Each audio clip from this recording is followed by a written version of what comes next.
एक जंगल में एक खूबसूरत बकरी रहती थी, जो जंगल के सबसे घने और सबसे खूबसूरत चरागाह में रहती थी।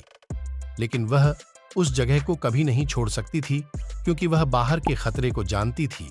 उसका दिल चाहता था कि वह जंगल के चारों ओर घूमे। दूसरी ओर जंगल में एक बाघ भी रहता था, जो हमेशा इस इंतजार में रहता था कि कब बकरी अपनी जगह से निकले और उसे अपना भोजन बनाए। और बकरी को भी खतरे का अंदाजा था, इसलिए वह उसी जगह के पास रुकी रही और वह कभी बाहर नहीं गई। जैसे जैसे समय बीतता गया, बाघ के भीतर बकरी को खाने का लालच बढ़ गया। इसीलिए बाघ ने एक चाल चली। उसने एक बंदर को पकड़ लिया और उस बंदर को खाने लगा। बंदर चिल्लाया और बोला, मुझे छोड़ दो, मुझे जाने दो, तुम जो कहोगे मैं वही करूंगा। तो बाघ ने कहा, यदि तुम किसी तरह बकरी को झरने से निकालकर मेरे पास लाओ तो मैं तुम्हें छोड़ दूंगा।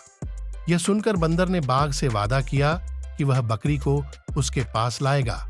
यह कहकर बंदर चला गया और मन ही मन सोचने लगा कि बकरी को बाघ के पास कैसे लाया जाए। अगली सुबह बंदर बकरी के पास गया और उससे बोला, बकरी, तुम्हें मालूम है इस जंगल में कोई भूत आया है। मैंने सुना है वह बहुत खतरनाक है। उसने जंगल के खतरनाक जानवरों को खा लिया है। अब जंगल में सब कुछ शांतिपूर्ण है।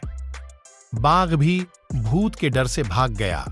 इस भूत ने कहा है कि अब जो कोई भी किसी जानवर को खाएगा मैं उसे खाऊंगा। इससे डरकर सभी बाघ यहां से भाग गए हैं। यह सुनकर बकरी बहुत खुश हुई।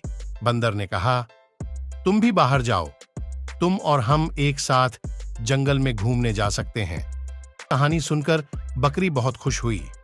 उसने बिना सोचे समझे बंदर के साथ जाने का फैसला कर लिया। बंदर चतुर था। बंदर बकरी को उस रास्ते पर ले गया जहां बाघ बैठा था। चलते चलते वे उसके बाघ के पास पहुंचे। जब बकरी ने बाघ को अपने सामने देखा तो वह बहुत डर गई। चतुर बंदर वहां से भाग गया। अब उसे एहसास हुआ कि उसे बंदर ने बेवकूफ बनाया है। जैसे ही बाघ उसे खाने के लिए आगे बढ़ता है, उसी स्थान पर एक शिकारी ने जाल बिछा दिया है। बस फिर क्या था, बाघ उस जाल में फंस गया और बकरी उसके हाथ से छूट गई। बाघ चिल्लाया और जोर जोर से रोने लगा और बोला, मुझे बचाने में मेरी मदद करो। लेकिन बकरी अब उसके किसी भी बहकावे में ना आए और टाइगर को बोली, ये वही जाल है जो तुमने मेरे लिए बिछाया था।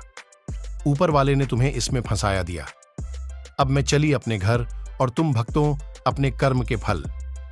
यह कहकर बकरी वहां से चली गई। तो इस कहानी से हमें यह शिक्षा मिलती है, जैसी करनी वैसी भरनी।